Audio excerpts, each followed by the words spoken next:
This is TechCrunch.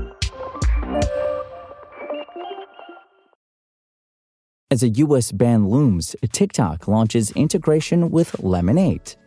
I'm Imran Sheikh, and get ready because it's time for your Daily Crunch for Wednesday, starting with 3 big headlines.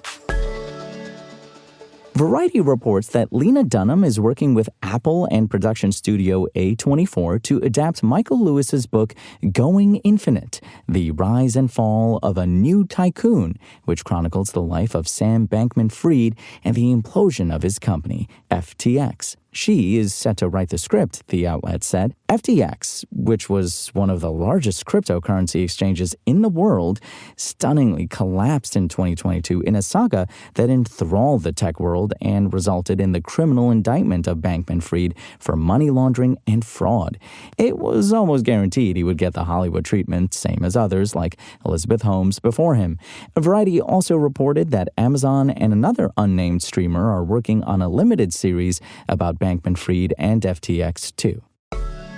Apple's set to expand its smart home presence, according to Ming-Chi Kuo. The super well-sourced analyst reported on Tuesday that the iPhone maker is working on an IP, Internet Protocol, camera with an expected 2026 shipping date. Kuo notes that Chinese component maker Goertek is set to assemble the product, which Apple expects to eventually hit tens of millions of units a year.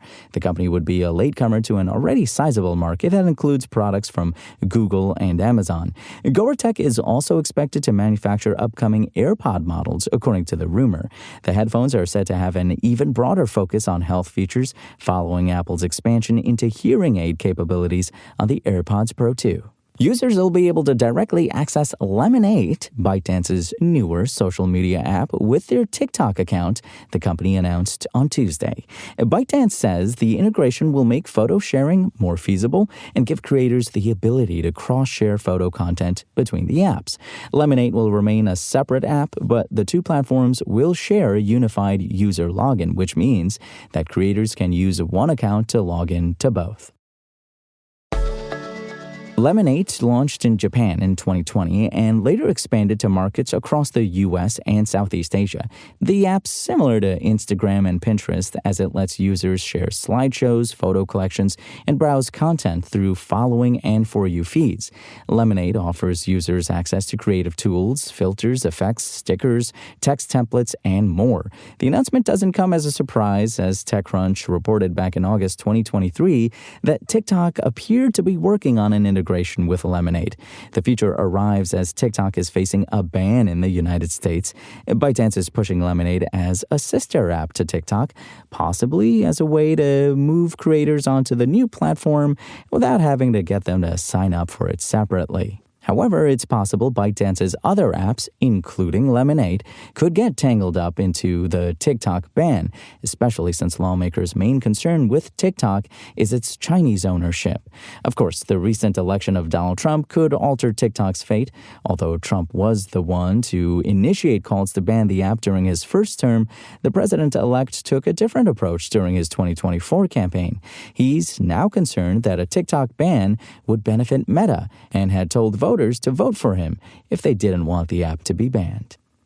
Let's now throw it over to producer Dennis with today's startup news in about 1 minute. Imran, thank you. Ryder has raised $200 million at a $1.9 billion valuation to expand its enterprise-focused generative AI platform. The company says the new cash, which brings the startup's total raised to $326 million, will be used for product development and cementing the company's leadership in the enterprise generative AI category. Ryder has grown over the years into a full-stack generative AI platform with products that can be customized for various enterprise use cases. And knowing how your cloud application will behave in production usually requires significant development and testing in the environment in which it will be deployed. But this can be a resource-intensive endeavor, particularly with issues relating to latency, the time it takes to constantly send data, and the costs associated with this. Swiss startup LocalStack has set out to address this by shifting the development process off the cloud and onto a developer's local machine, emulating the environment where it will go live. The company on Tuesday said it has raised $25 million in a Series A round. And that'll do it for me. Imran, back to you. And that's your Daily Crunch. Today's stories were reported by Brian Heater, Aisha Malik, Dominic Midori Davis, and produced by Spoken Layer. We'll see you here tomorrow, same tech time, same Crunch channel. And until then, find us at TechCrunch.com.